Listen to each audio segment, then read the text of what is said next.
ఇగో ఇంతకుముందు వచ్చిన వార్తే ఎంజీఎంలో కరెంటు లేక పేషెంట్ల అవస్థలు అవస్థలు కాదురా నాయన, ఒకళ్ళు చచ్చిపోయింది అక్కడ. దీన్ని సాఫ్ట్గా రాసుకొస్తారు అన్నట్టు, ఇది వెలుగు పేపర్ కదా. ఇప్పుడు చనిపోయింది ఆ వార్త రాయరు, అవస్థలు.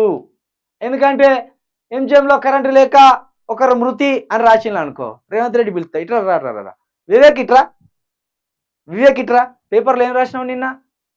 కరెంటు లేక ఒకరు మృతి. ఆ బరిగలు అందుకోరి, బరిగలు అందుకోరి. సార్ సార్ సార్ సార్ కొట్టకూరు సార్, కొట్టకూరు సార్. అట్లుంటుంది అన్నారు పరిస్థితి.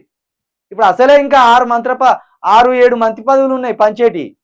దాంట్లో వీళ్ళ అన్న కన్నా వివేక్ కన్నా ఒక మంత్రి పదవి కన్ఫామ్. కాబట్టి మరి విధేయత ప్రదర్శించాలి కదా, లాయాలిటీగా ఉండాలి కదా పార్టీకి. మరి అసలు పేపర్లు పెట్టుకోవద్దు. పేపర్లు ఎందుకు పెట్టుకోవడం? పేపర్లు ఎందుకు పనిచేస్తాయి? ప్రభుత్వానికి ప్రజలకు మధ్య సారథులు వాళ్ళు, వారధులు వాళ్ళు. ప్రజల్లో ఏ అవస్థ ఉన్నదో ఆ అవస్థను తీసుకొచ్చి ప్రభుత్వానికి చూపించాలి. ప్రభుత్వం ఏం కార్యం చేసిందో ఆ ప్రభుత్వ కార్యాన్ని ప్రజలకు చేరువేయాలి. ఇది పేపర్ల విధి, బాధ్యత.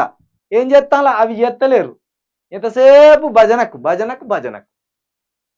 రాత్రిపూట ఎమర్జెన్సీ వార్డులో కమ్ముకున్న చీకట్లు, చీకట్లు కాదు కథమైపోయింది ఒక ఆయనే. ఇగో ఈ హెడ్ లైన్ ఇక్కడ పెట్టవలసింది, ఈ హెడ్ లైన్ కిందికి వేసిండు చూసినావా? అసలు జరిగిన విషయం ఏంది అది అక్కడ చెప్పకుండా 4 లైన్లు రాసుకొచ్చిండు. వెంటిలేటర్ ఆగిపోవడంతో పేషెంట్ మృతి. వెంటిలేటర్ ఎందుకు ఆగిపోతుంది? వెంటిలేటర్ ఎందుకు ఆగిపోతుంది? కాలు రెక్కలు ఉన్నాయా వెంటిలేటర్కి ఆగిపోవడానికి?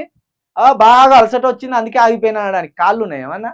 కరెంటు లేక ఆగిపోయింది వెంటిలేటర్, లోపల జనరేటర్ లేక ఆగిపోయింది. అది రాస్తలేడు, అది కింద రాసుకొచ్చి అది పైన హెడ్లైన్ ఏం పెట్టాలి? వెంటిలేటర్ కరెంటు లేక ఒకరి మృతి అని పెట్టాలి. కష్టాలు అవస్థల, మనిషి ప్రాణం పోతే అవస్థల పైన రాస్తావు, బుద్ధి లేనోడా.